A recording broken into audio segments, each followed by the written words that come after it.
How has your approach to food, if at all, changed since becoming a parent and kind of obviously feeding and nourishing your own children and informing them as to what food can be, should be, attitude towards food?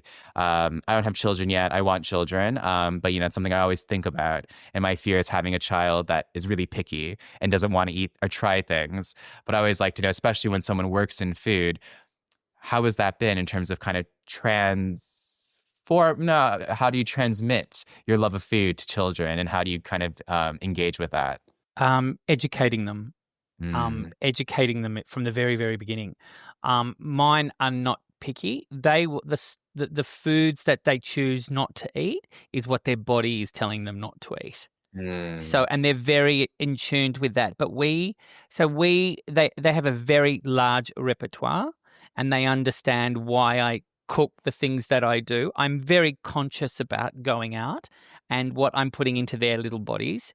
It's fascinating. I wish I was more like that with myself, but these, they don't have a say in what they do. So there's this enormous responsibility. What I have taught them, and when we travel, because you just never know where you're going to land, what you're going to eat. And we went to this one restaurant on our recent trip, and the food it wasn't made with love. And I was so disappointed. And you've on holidays, you've just got pockets and moments of places and times, and you want everyone to, I want everyone to be a something. It doesn't have to be big. It's simple, but I want it to leave some sort of impression. Anyway, this particular meal was shitful. And I just let it blurt out of my mouth. This food was not made with love. They heard it and asked me, describe it. And I said, I can't describe it. It's a feeling and a sense. This is you. And what I might find is not made with love, you might find is made with love. So it is a personal feeling in a sense. Anyway, we left it with them. A couple of weekends ago, we were in Mike McInerney's restaurant from here by Mike in Melbourne. And his food is delicious. Like there is no, you could eat it with your hands. The cutlery just doesn't, you can't get it in quick enough with cutlery.